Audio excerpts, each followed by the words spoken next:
Good afternoon. Let us continue our science. Science में हम लोगों ने मेंडलीज पीरियोडिक टेबल का मेरिट्स तक देखे थे, यानी प्लस पॉइंट्स देखे थे. So let us study about the demerits of Mendeleev's periodic table. ठीक है, डीमेरिट्स यानी कमियां या उसमें के नेगेटिव पॉइंट्स क्या है. मेंडलीज का पीरियोडिक टेबल भी इतना कामयाब नहीं हो पाया कि पूरे वर्ल्ड उसको फॉलो कर सके. तो वो किस वजह से मेंडलीज पीरियोडिक टेबल हार गए. फर्स्ट पॉइंट देखो, the whole number atomic mass of cobalt and nickel is same. Whole number क्या होता है? होल नंबर मीन्स 1 0 1 2 3 4 5 6 7 जो नंबर्स हैं वो पूरे होल नंबर है, यानी जो बिना पॉइंट के नॉर्मल नंबर जो हम काउंट करते हैं उन नंबर को होल नंबर कहते हैं. कोबाल्ट और निकल दोनों का जो होल नंबर था atomic mass, whole number means उसके पॉइंट का ही फर्क था सिर्फ. तो नॉर्मली होल नंबर वो टाइम पे स्टडी किया गया था, तो होल नंबर देखा जाएगा तो कोबाल्ट का एटॉमिक मास और निकल का एटॉमिक मास सेम हो गया. तो अब कहाँ पर उसे रखें? एक ही साथ रखेंगे, अलग अलग रखेंगे? दो अलग अलग एलिमेंट है, दोनों का प्रॉपर्टी में फर्क है तो अलग रखना पड़ेगा. लेकिन एटॉमिक मास के हिसाब से इस पीरियोडिक टेबल को बनाया गया है, तो दोनों का एटॉमिक मास का जो होल नंबर है वो इक्वल है, तो दोनों को सेम टेबल में रखना, सेम बॉक्स में रखना पड़ेगा. So there was an ambiguity in their sequence. Sequence यानी उनके ऑर्डर, किस ऑर्डर से उन्हें रखना है, वो ऑर्डर में एक एम्बिक्विटी हुआ. एम्बिक्विटी मीन्स अनक्लियरनेस, इम्परफेक्टनेस, मतलब क्लियरिटी नहीं था कि कहाँ पर उसे रखें, इन दोनों एलिमेंट्स को कहाँ पे प्लेस करें. सेकेंड देखो जो डिमेरिट है मेंडलीव का, isotopes have same chemical properties but different atomic masses. अब आइसोटोप्स के बारे में आप लोगों ने ऑलरेडी स्टडी किया हुआ है. अभी हम उसका एग्जाम्पल्स लेते हैं आइसोटोप्स का. अभी सपोज समझो कि we are taking the example of chlorine. ठीक है, क्लोरीन जो एटम है उसका 17 इलेक्ट्रॉनिक क्लोरीन का 17 एटॉमिक नंबर है. ओके, अभी जो क्लोरीन का जो सेंटर का जो न्यूक्लियस होता है, ये न्यूक्लियस में 17 प्रोटॉन्स है और नॉर्मली समझो कि 17 न्यूट्रॉन्स हो सकता है, या फिर ये न्यूट्रॉन का काउंट चेंज भी हो सकता है, 18 हो सकता है, 19 हो सकता है. यानी ये जो एक एटम में अलग अलग सैंपल हम निकाल कर चेक करेंगे, अलग अलग एरिया में से अलग अलग सैंपल्स क्लोरीन का एटम को चेक करेंगे, तो it is clear that it is perfect that protons number will be same in every atom of chlorine. Chlorine के हर एक एटम में प्रोटॉन का काउंट जो है that will be constant. And so as the number of electron, electron का number आप निकालोगे तभी भी every chlorine atom has the same number of electrons. But in the case of neutrons, some chlorine atoms can have 17 neutrons, 18 neutrons, some have 19 neutrons. That means when we take the atomic mass, how will you get the atomic mass of an element? एक element का atomic mass कैसा हमें मिलता है? To add the protons number and by adding the neutrons number. ये दोनों को totally plus करेंगे तो will get the atomic mass. Then now here you count proton and neutron. 17 plus 17 it can be 34, 17 plus 18 it can be 35, 17 plus 19 it can be 36. Understood? That means some atoms have, that means some elements have different atoms having different number of neutrons in them. Because of that the atomic masses can be changed. Atom तो same ही है. Even we are if you consider the example of hydrogen, hydrogen की भी मामला ऐसा ही है. Hydrogen actually जो है नॉर्मल हाइड्रोजन का जो एटम्स है, वो हाइड्रोजन के एटम्स में न्यूक्लियस तो होता है, न्यूक्लियस के अंदर प्रोटॉन होता है, न्यूट्रॉन नहीं होता है. तो प्रोटॉन 1 हुआ, इलेक्ट्रॉन 1 हुआ, टोटल कितना हो गया? 2. This is the atomic mass. पर कोई कोई हाइड्रोजन के एटम में प्रोटॉन होता है 1, न्यूट्रॉन होता है 1, तो इलेक्ट्रॉन भी होता है 1. एटमिक मास इन दोनों को ऐड करो. सॉरी, यहाँ पे मिस्टेक हुआ. न्यूट्रॉन होता है 9 और एटमिक मास होता है 1. Atomic mass 1. It was a mistake, by mistakely it happened.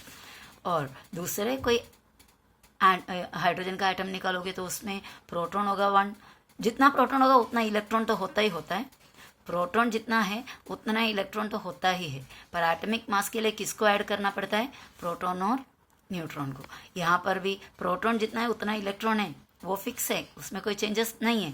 पर न्यूट्रॉन यहाँ पे इधर तो 0 था, यानी न्यूट्रॉन नहीं था, पर ये एटम में न्यूट्रॉन है, तो यहाँ पे एटमिक मास कितना हुआ? 2. और भी कुछ हाइड्रोजन एटम आपको मिलेगा या आप एक्सपेरिमेंट करोगे तो कुछ हाइड्रोजन एटम ऐसा हाथ लगेगा जिसका प्रोटॉन 1 है, न्यूट्रॉन 2 है, इलेक्ट्रॉन कितना? जितना प्रोटॉन है उतना. तो एटमिक नंबर तो 1 ही हुआ, पर एटमिक मास नंबर टोटल करके कितना हुआ? 3.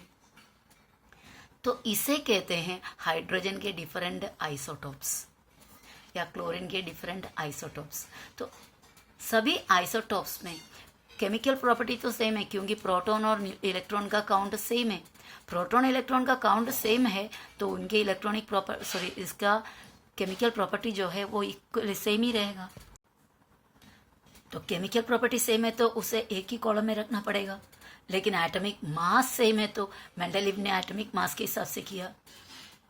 तो एटमिक मास अलग अलग है तो अलग अलग कॉलम में रखना पड़ेगा. जस्ट इमेजिन एक ही एटम को, एक ही एलिमेंट को 3 4 कॉलम बना दे. हाइड्रोजन का 3 अलग अलग आइसोटॉप्स है, ट्रिटियम, ड्यूट्रियम, ऐसा अलग अलग नाम उसका है. तो ये सब हाइड्रोजन के जितने भी आइसोटॉप है सबका एटमिक मास अलग अलग होने की वजह से क्या सबको अलग अलग कॉलम में रखें? तो ये तो पॉसिबल नहीं है. मेनली जब मेंडलीव ने पीरियोडिक टेबल बनाया था तभी आइसोटॉप्स फाइंड आउट किया ही नहीं था, डिस्कवरी नहीं हुए थे. तो ऐसा कोई आइडिया भी मेंडलीव को नहीं था. ओके, वही यहाँ पर जो दिया हुआ है, isotopes have same chemical property होने बट डिफरेंट एटमिक मासेस, उनका एटमिक मास अलग है. So a challenge was posed in placing them. तो इन्हें रखने का एक बहुत बड़ा चैलेंज रह गया. ना hydrogen show similarity with halogens. अभी हैलोजन क्या है आप डिटेल में आगे पढ़ेंगे. हैलोजन एक्चुअली 17th ग्रुप के जो एलिमेंट्स होते हैं उनका ग्रुप का नाम है हैलोजेंस. ओके, तो हैलोजन का जैसा प्रॉपर्टी कौन दिखा रहा है? हाइड्रोजन. यानी molecular formula of hydrogen, mistake है, spelling mistake, hydrogen, molecular formula of hydrogen H2 है. और मॉलिक्यूलर फॉर्मूला क्लोरीन का, क्लोरीन एक हैलोजन है, फ्लोरीन दूसरा हैलोजन है. Chlorine, fluorine, bromine, iodine, astatine, ये सब हैलोजेंस का नाम है. तो वो हैलोजन का नाम फॉर्मूला देखो, Cl2, 2 एटम वाला के मॉलिक्यूल. फ्लोरीन का देखो F2, उसमें भी 2 एटम वाला मॉलिक्यूल. यानी क्लोरीन, फ्लोरीन इनका सबका मॉलिक्यूल और हाइड्रोजन का मॉलिक्यूलर फॉर्मूला दोनों में सिमिलैरिटी है. तो इसलिए बोल सकते हैं कि हाइड्रोजन का सिमिलैरिटी हैलोजन के साथ है. तो हाइड्रोजन को क्या हैलोजन के साथ रखे? या फिर आगे देखो, हाइड्रोजन को और भी सिमिलैरिटी किसके साथ है? Hydrogen has similarity in chemical properties with alkali metals. अभी ये भी आप पढ़ोगे, जो फर्स्ट कॉलम में होता है, फर्स्ट ग्रुप में होता है, उसे एल्कली मेटल्स कहते हैं. ये एल्कली मेटल्स का भी प्रॉपर्टी किसको है? हाइड्रोजन को है. यानी अगर ये दोनों प्रॉपर्टी कंपेयर करोगे, किसके?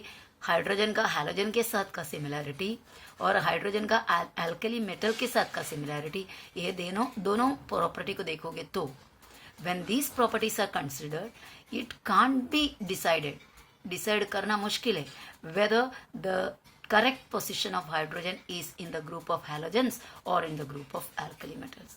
हाइड्रोजन का करेक्ट पोजिशन किधर होना चाहिए? क्या वो हैलोजन के साथ उसे बिठाए या फिर एल्कली मेटल्स के ग्रुप में उसे डाले? ये बहुत बड़ा एक सवाल खड़ा हो गया था. तो अभी हमने डिमेरिट्स देख लिया मेंडलीव पीरियोडिक टेबल का. So that also was almost unsuccessful attempt. Now the next one is modern periodic law, जिनके जो एप्लीकेशन है आज तक भी चल रहा है. छोटा मोटा चेंजेस किया हुआ है मॉडर्न पीरियोडिक टेबल में, पर ये फाइनलाइज किया गया हुआ पीरियोडिक लॉ है. ये हेनरी मॉसली नाम का एक इंग्लिश साइंटिस्ट ने, यहाँ पे लिखा हुआ है देखिए, हेनरी मॉसली, एक इंग्लिश साइंटिस्ट, ब्रिटेन इंग्लैंड का एक साइंटिस्ट ने ये लॉ स्टेट किया. कौन से साल में? 1913 में. 1913. ये मॉडर्न पीरियोडिक लॉ का स्पेशलिटी हम देख लेते हैं. ठीक है. Scientific world did not know anything about the interior of atom when Mendeleev put forth his periodic table. मतलब क्या है? ये जो साइंस का दुनिया है, कंटिन्यू इम्प्रूवमेंट होते रहता है, क्योंकि साइंटिस्ट लोग लगातार एक एक एक्सपेरिमेंट करते रहते हैं, नया नया डिस्कवरी निकालते रहते हैं.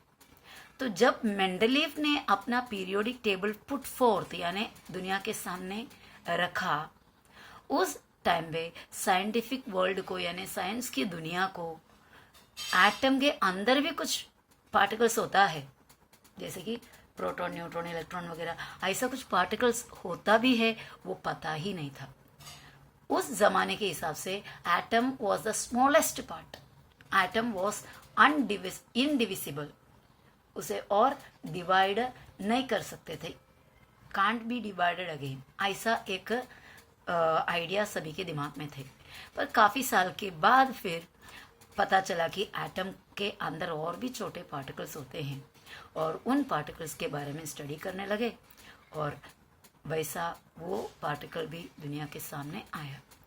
After discovering the electrons, scientists started exploring the relation between the number of electrons in an atom and its atomic number. जब मेंडलीव ने पीरियोडिक टेबल बनाया था तो एटॉमिक मास के हिसाब से बनाया, पर उन्होंने एक एटॉमिक नंबर भी डाल दिए थे. हर एलिमेंट के जो कॉलम उन्होंने बनाए थे, स्टार्टिंग से लेके 1 2 3 4 ऐसा एक एटॉमिक नंबर भी डाले थे. लेकिन वो atomic number real atomic number नहीं था. सिर्फ कौन से कॉलम में वो है, फर्स्ट कॉलम में तो 1 एटॉमिक नंबर डाल दिया, सेकंड कॉलम में प्लेस किया है तो 2 एटॉमिक नंबर डाल दिए. ऐसा उन्होंने सिर्फ नॉर्मली सीरियल ऑर्डर दे दिए थे. उनको कोई आइडिया ही नहीं था एटॉमिक नंबर ऐसा. पर बाद में जब इलेक्ट्रॉन फाइंड आउट किया गया तो साइंटिस्ट लोगों ने स्टार्टेड एक्सप्लोरिंग यानी खोज निकालने लगे, घुस घुस के आगे आगे जाने लगे, उसके अंदर डीपली जाने लगे, स्टडी करने लगे. तो पता चला there is a relation between the number of electrons in an atom and the atomic number. So later we came to know that the number of electrons in an atom is equal to the atomic number of that element. एक element के अंदर जितना electrons है वो electron का count ही atomic number है. And almost every properties, chemical properties of an atom is depended on the number of electrons it presents.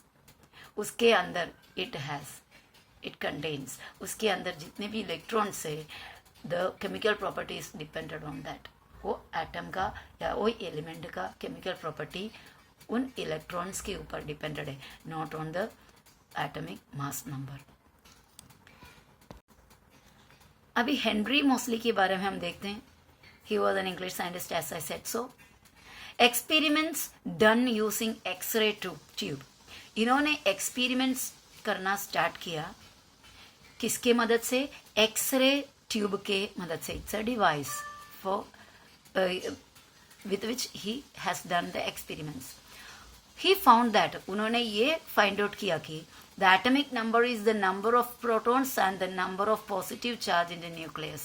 Atomic number बोलेगा तो एक एटम के अंदर का, न्यूक्लियस के अंदर का जितने भी प्रोटॉन है उन प्रोटॉन्स के count, that is atomic number. अभी आप सवाल करेंगे कि 2 मिनट पहले या 1 मिनट पहले मैंने बताया कि नंबर ऑफ इलेक्ट्रॉन होता है atomic number. That also is correct, क्योंकि एक एटम के अंदर जितने प्रोटॉन होता है उतना ही इलेक्ट्रॉन्स होता है. So we can consider the number of proton as the atomic number, और otherwise we can consider the number of electrons is the atomic number. Okay. And one more thing he considered, revealed मतलब उसने दुनिया के सामने लाया, खुलासा किया that atomic number is the more fundamental property than atomic mass. ये जो चीज है ये बहुत बड़ा एक चेंजिंग पॉइंट क्रिएट किया। What? Atomic number is the more fundamental property than an atomic mass। तब मोस्टली जब हेनरी मोस्टली ने ये पीरियोडिक टेबल बनाने से पहले सभी साइंटिस्ट लोगों ने एटॉमिक मास पे कॉन्सेंट्रेट किया, पर हेनरी मोस्टली ने ये बात दुनिया के सामने खुलासा किया इस बात की कि एटॉमिक नंबर ज़्यादा इम्पोर्टेंट है एक एटम के लिए और उसके एटॉमिक मास नहीं, यानी एक एलिमेंट का main properties depended on the atomic number. ये फाइंडिंग ये डिस्कवरी की वजह से या ये फाइंडिंग आउट के चलते हेनरी मोस्टली ने मॉडर्न पीरियोडिक लॉ स्टेट किया। हमने बहुत सारे पीरियोडिक लॉस देखे, न्यूलैंड्स ऑक्टेव्स देखे, मेंडलिस पीरियोडिक लॉ देखे, now modern periodic law. Properties of elements are a periodic function of their atomic number. Properties of elements are a periodic function of their atomic numbers. एक element का property वो उसके atomic numbers के periodic function यानी time to time repeat होने वाले functions पर depended है। इनडायरेक्टली बोला जाएगा तो एक एलिमेंट का पूरे प्रॉपर्टी उसके एटॉमिक नंबर पर निर्भर है। ओके, यहाँ पे हम स्टॉप करते हैं और उसके बाद है मॉडर्न पीरियोडिक टेबल, उसका प्रॉपर्टीज हम आगे देखेंगे।